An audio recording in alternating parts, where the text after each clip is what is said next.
السلام علیکم سامعین، 22 شعبان المعظم اور 11 فروری ہے۔ خبر کا عنوان ہے بنگال کے مرشد آباد میں بابری مسجد کی تعمیر کا آغاز آج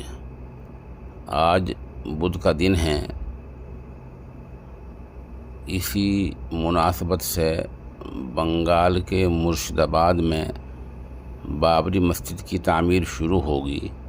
اس کے روح رواں اس کو لیڈ کرنے والے ہمایوں کبیر نے اعلان کیا ہے کہ آج بدھ کے دن 10 بجے پہلے قرآن شریف کی تلاوت ہوگی، جس میں حافظ، علماء اور مفتیان کرام تشریف لائیں گے اور 2 گھنٹے تک تلاوت کا پروگرام چلے گا۔ اس کے بعد 12:00 پر تعمیر کا آغاز کر دیا جائے گا۔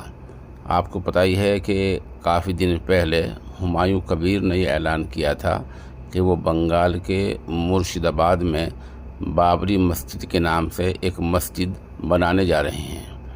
بہرحال آج بدھ کا دن ہے اور آج کے بارے میں انہوں نے یہ اعلان کیا ہے۔